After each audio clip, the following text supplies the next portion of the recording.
Bom, para falar sobre a indicação que dominou o mercado nesta sexta-feira, é hora dela, da análise de Lucinda Pinto. Lucinda, muito boa tarde. Como chegou o nome de Wash no mercado, com reações bem curiosas, né, no preço dos ativos? Mostra um pouco como o mercado está ainda tateando a indicação. Boa tarde. Boa tarde, Naka.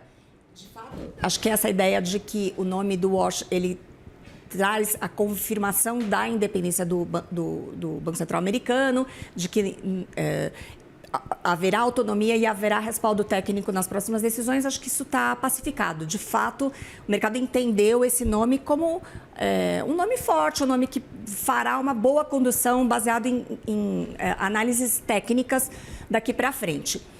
É verdade que em algum momento no passado ele foi alguém com mais preocupação com taxa de juros ali, especialmente no período da pandemia. Ele se posicionou um pouco contrário, ele foi crítico à decisão do Banco Central americano de cortar tanto a taxa de juros, e ele também foi crítico ao quantitative easing. Sim.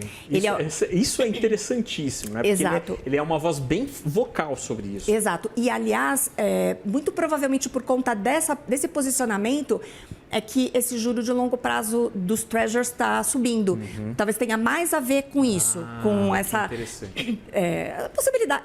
É uma alta modesta, né? Não é uma alta super forte, enfim. Mas os operadores estão atribuindo mais a essa leitura de que ele é alguém que não é a favor da manutenção desse balanço do Fed que resta e dessa gestão do quantitative easing, como do restante dos títulos que ficaram ali no balanço do Fed, ele é contra.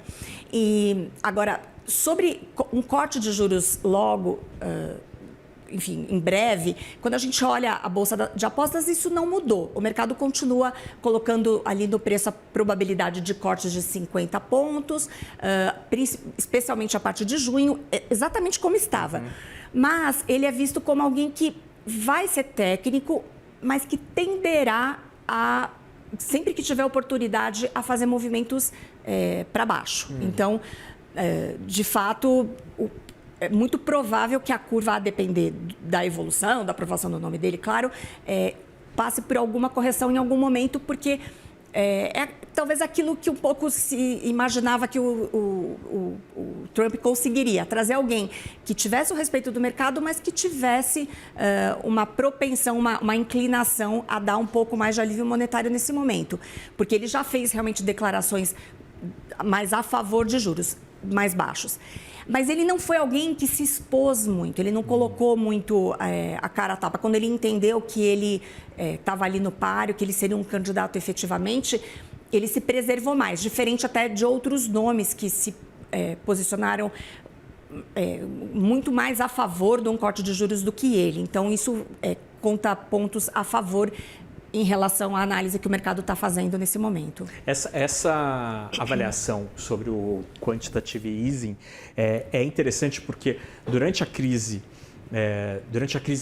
aquela antiga, que de 2008 ainda, na crise imobiliária nos Estados Unidos, várias autoridades monetárias pelo mundo, a começar pelo Fed, mas também o BCE, outras, colocaram dinheiro no mercado, né? Afrouxaram as condições monetárias para além da taxa de juros.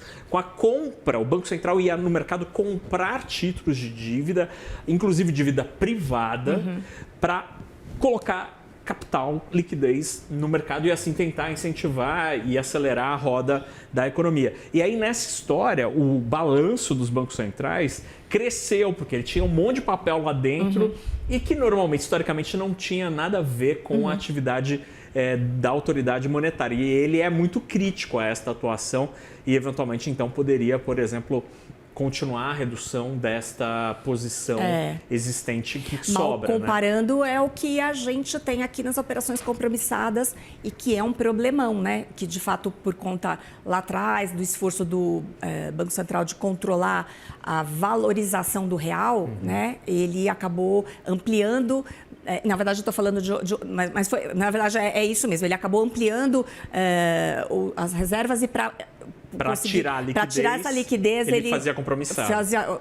E vem fazendo até hoje, e rola um volume muito grande, que é um peso, inclusive, para a dívida pública depender da forma como você faz essa conta, né? Agora, a gente dá para dizer, Lucinda, que a primeira leitura é que a indicação de Walsh, ela não é tão dura como tem sido Powell, mas também não vai ser tão relaxado como gostaria ou como poderia prever uma indicação de Donald Trump, porque existia um certo medo de que poderia ser um nome mais ideológico do que técnico, por exemplo? Sim, acho que tinha um receio de que viesse alguém com menos preparo.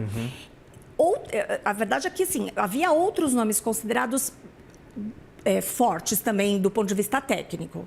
Eles não estavam ali no alto do ranking de probabilidade, mas o próprio Christopher Waller, ele é melhor avaliado do ponto de vista técnico, está ali já inteirado, né? Já está dentro do Fed, embora tenha votado a favor de um corte, né? Pontou junto ao Trump, mas perdeu um pouco ali de prestígio junto ao mercado ter tomado essa decisão nesse momento, né? Porque sou um pouco político, embora ele até tenha respaldo técnico para ter feito esse voto. Mas havia, sim, o receio de que viesse um nome mais fraco do ponto de vista técnico. Agora, Naka, é interessante observar essa reação que a gente viu no ouro e na prata, e aí o ouro chegou a cair 30% ao longo do dia. Nossa. E a prata 11%. Então, quando você vê um movimento desse, parece que a gente escolheu um nome que vai ser a salvação, né, de todos os problemas. Acabaram as incertezas. Mas é preciso dizer que não é nada disso. Primeiro, porque o nome precisa ser aprovado, ele precisa se provar, preciso entender o que vem pela frente, quais serão os posicionamentos dele em relação a essa dúvida aí sobre inflação versus mercado de trabalho, como ele está enxergando esse cenário. Mas, além disso, a verdade é que o cenário americano continua cheio de questões, sobretudo a insegurança que bancos centrais ou grandes fundos ainda têm em carregar títulos atrelados ao dólar por conta das ameaças que o Trump eventualmente faz aí sobre não pagar, retirar aqueles ativos das mãos desses bancos centrais, desrespeitar ali a soberania dessas autoridades. Então, isso continua no radar. Então, dá para dizer que o que a gente viu hoje em ouro e na prata foi uma correção, porque talvez esse movimento tenha ido longe demais. A gente viu essa semana o ouro batendo recordes sucessivos. Todos os dias, a prata, que é um mercado... ele não é um mercado menor, super líquido, ele é muito menor. E também essa commodity se valorizando tanto. Então, embora a indicação do nome do presidente do Fed tenha sido a desculpa, vamos dizer que está havendo uma correção importante aí de preços. Então, só para colocar um pouco as coisas no lugar. E do ponto de vista da política monetária e da gestão, em se confirmando o nome dele, qual que passa a ser o grande desafio a partir da chegada dele à presidência? É o calibrar entre esse mandato dual de inflação e mercado de trabalho, ou talvez seja um passo antes, que é entender o real impacto, que ainda está meio nebuloso, da política comercial de Donald Trump, do impacto das tarifas, como isso gera inflação? Hoje, o que se discute muito é essa questão mesmo da atividade. Acho que esse tema está mais no foco nesse momento. Obviamente que entender essa política tarifária e efeitos secundários que a gente ainda não consegue detectar, obviamente isso faz parte ali do escopo, isso vai ser uma questão, mas parece que isso está um pouco menos preocupando nesse momento do que exatamente esse descompasso entre um crescimento econômico e um mercado de trabalho ainda frágil, né? Ou pelo menos em alguns aspectos, em alguns níveis, né? Então, esse calibrar é que parece ser o principal desafio ou o primeiro desafio para o Fed agora. E, Lucinda, hoje é sexta-feira. Como termina essa semana? Essa semana para o dólar foi maravilhosa, né? Porque ele caiu 0,75 aqui no Brasil, subiu hoje mais de 1%, mas caiu 0,75, caiu mais de 4% no mês. A gente teve um monte de recorde na Bolsa. Será que com esse novo moço chegando lá no Fed, isso tudo não vai mais acontecer? Difícil. De novo, não parece que essa escolha encerre essa rotação de carteiras que vem acontecendo. Porque o que parece é que tem primeiro uma rotação de carteiras mais estrutural. Bancos centrais, grandes fundos, são investidores de longo prazo que demoram para tomar suas decisões. Então, esse movimento, ele está ali no pano de fundo e ele segue acontecendo de forma lenta, gradual. Só que aí teve esse movimento de hedge funds, que é esse dinheiro mais rápido, né? Mais o smart money aí. E esse dinheiro que provocou, deu essa impressão de uma enxurrada grande acontecendo, não parece que... Não apareceu nenhum motivo para essas coisas simplesmente pararem, né? Serem interrompidas. O que a gente vai precisar olhar daqui para frente, na verdade, são os balanços, vão sair balanços muito importantes. A gente viu ontem o da Microsoft mexendo muito com a Bolsa e interrompendo, inclusive, essa dinâmica mais positiva para emergentes. A gente aqui vai ter balanços importantes, acho que vai ser muito importante para ver como é que estão, especialmente as empresas alavancadas. Tem agora essa aposta de que as empresas alavancadas passam a ser mais atrativas, com essa perspectiva mais clara de corte de juros. Então, esses dois assuntos devem ser bastante importantes. E a ata do Copom, obviamente, na terça-feira, que o mercado está muito na expectativa de que a ata autorize um corte de 0,5 ponto e crie esse consenso, né? Porque ainda tem uma parte do mercado falando em 0,25 ponto. A grande maioria acredita que o Banco Central autorizou o 0,5 ponto e a ata é que vai fazer esse ajuste fino. Então, não parece que há motivos para acreditar que a situação se reverteu. Talvez a intensidade do fluxo diminua, talvez se modere, mas tem um cenário aí, parece que bastante a favor ainda de emergentes. Nossa, hein? Será que a ata vai trazer uma indicação clara, assim, do tamanho do remédio corte de juro? Sabe de que jeito eu acho, né, que ele pode fazer? É o seguinte, o mercado está muito otimista.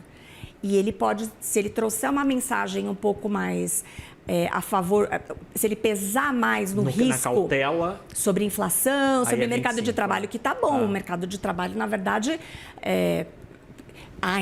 há uma desaceleração em curso, mas ela é muito branda. O mercado de trabalho ainda está muito forte. Se o Banco Central trouxer algum alerta para esse tipo de questão, então provavelmente haverá esse entendimento de que o ritmo vai ser um pouquinho mais lento, o que parece compatível com o perfil desse Banco Central mais conservador. Mas os analistas ainda estão muito na expectativa de que ele mantenha o tom do comunicado e o 0,5 ponto de corte passa a ser o consenso.